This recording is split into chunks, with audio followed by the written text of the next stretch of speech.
I realize that this deal has been in the works for some time, I'm sure, and today is just sort of the official coronation of that. Is there any sort of gradual implementation of how these two companies come together, or is this an immediate acquisition from here on out, it's all systems go?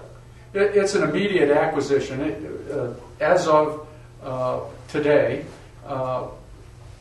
we have acquired 100% of the assets and the company, STARCON, as a company. Dale and I and other team members from Cianbro will be visiting with all of the team members within the STARCON organization starting Sunday this week. We will visit with all the clients and customers of STARCON, not only to introduce ourselves, because we've already done that in recent months to get to know them, but also to communicate what our strategy is, what our plan is, and how we can better support them, but also to embrace the team members from the STARCON organization, to let them know that we're going forward, that the STARCON brand will continue, the service and the quality that has been provided by that company for years will continue, but at the same time the capacity of the organization will grow and expand.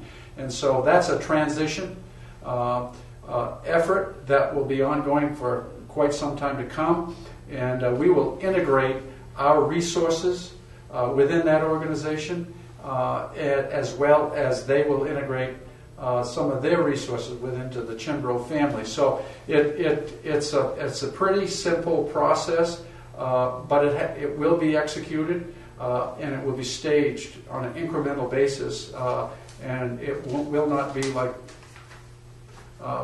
flashing a switch, say, of lights, right? Yeah, one thing too that I think is important is that this acquisition by Cianbro will really be seamless to our customers. I mean, our customers that we have today will still deal with STARCON because that's who they know. And so, and that, as far as, how we're going to do business in the future, as Pete and I have talked, I mean, it's going to be kind of, to our customers, it'll be a seamless transaction. But we'll have Cianbro involved now, and we'll be looking for ways, like Pete has mentioned and I've mentioned, where we can expand the opportunities for both companies. I think it's important to note that in this business, we clearly recognize that we're service companies. And it boils down to one thing. Regardless of all of the assets that we have, the number one resource is the fact that it's all about people.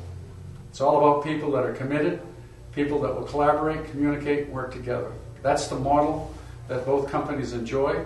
That's the model that we're going to continue well into the future. And that's what will differentiate us from any one of our competitors, is our people's commitment to satisfy the customer, the client, our commitment to safety and the personal well-being of every one of our team members. And that's unique in this industry.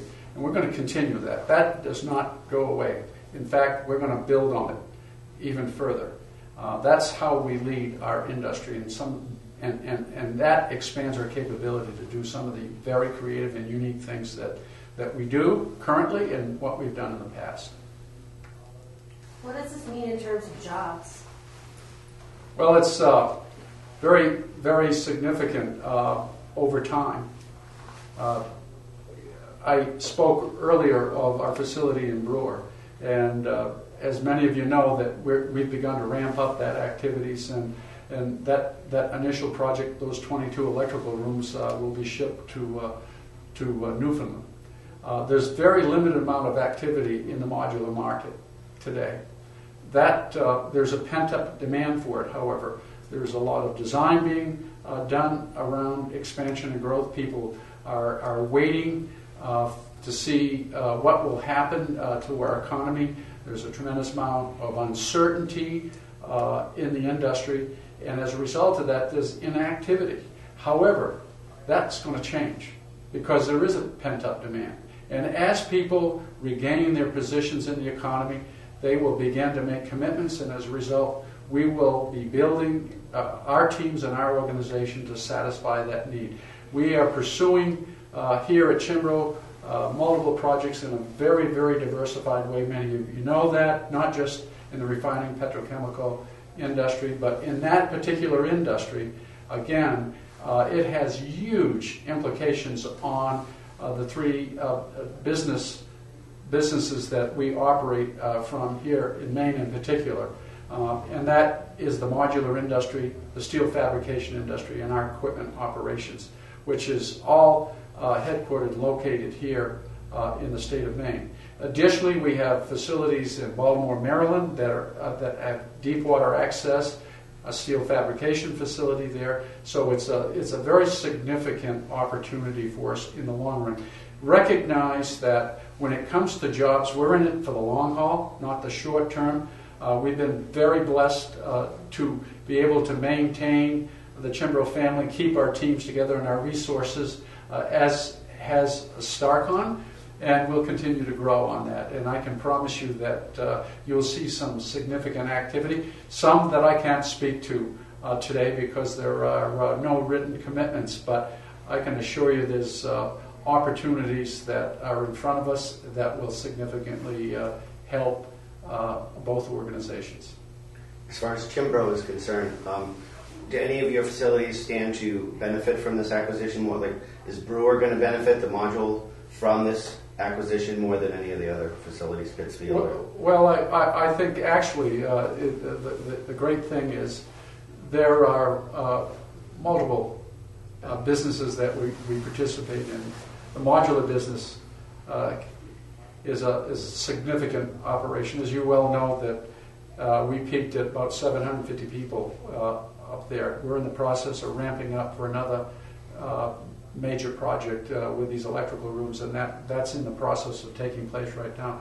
But in addition to that, our steel fabrication facility, which is located in Pittsfield and Baltimore, Maryland, is very involved and engaged in developing or manufacturing and fabricating the structural steel for that project in Brewer. So it feeds and it feeds them all. And then, of course, to support that even further is our tool and equipment organization that supplements the needs for equipment and tooling within our company, but now also in the STARCON organization, and a much greater footprint in multiple areas. So it not only the relationship that STARCON has in these multiple states within the petrochemical and refining industry, it also creates a presence for us in those states that allows us to take some of the other things that we do,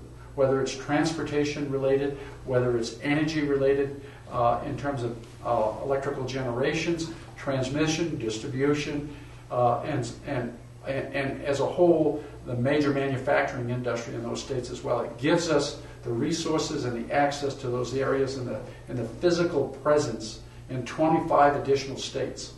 So it has a huge impact on both organizations and allows us to continue to grow. And we're very, very diversified as an organization. We believe, based on the relationship we've established with STARCON, that they align with that mindset and that strategy of diversification, servicing multiple industries. And so that will benefit their team, benefit their company, but also build their capacity to go forward and even grow their relationships within the petrochemical and refining industry going forward. So it's a strategy, it's a plan. It replicates a lot of what we've been able to do here in Maine, and we'll use it on a national basis as well over a long period of time. You don't do these things overnight. It's staying the course. It's committing to a strategy and a plan and building on it. Right? And it's not easy, certainly at a time like now when there have been significant economic challenges. But as everybody's aware, we've not given up on the current status of the economy. We continue to build on it. And this is a great time for us to build. This is a great time to us to take the time to establish this relationship with STARCON and build on that. And then when very positive things begin to happen, we'll be prepared to take on the challenges.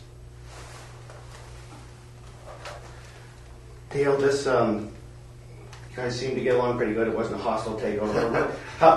When it was approached, how was it approached to you, and was it an instant like this is going to be a great thing for both companies? Well, I think when we started meeting, several months ago, we quickly saw, like I said, the synergies between the companies related to our safety performance, our quality, our productivity, how we treat people in general.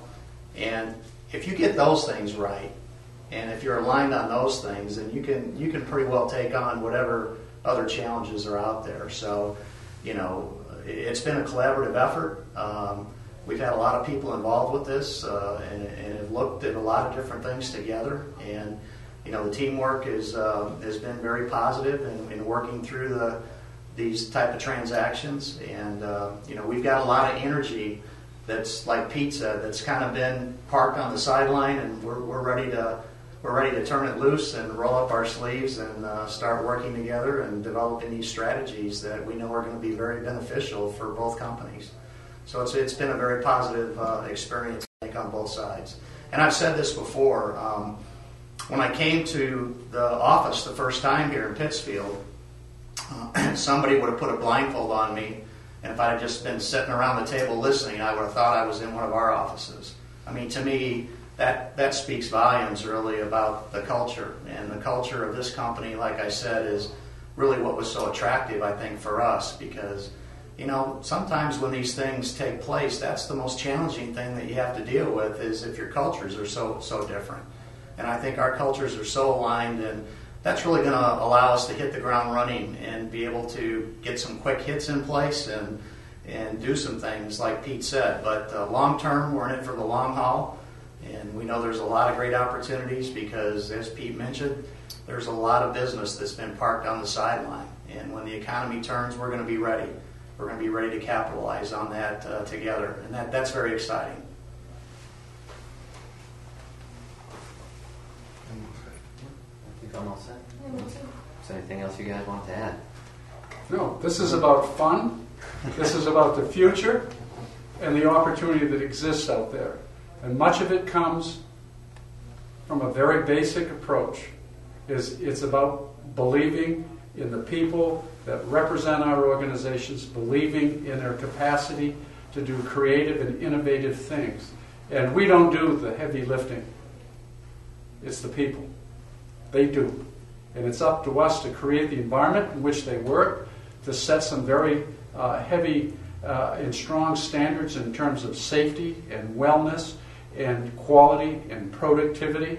And when we do that, what we find is that they just continue to set new expectations and continue to raise the bar. And we're excited about this. Certainly, I'm excited about it for the people of our companies.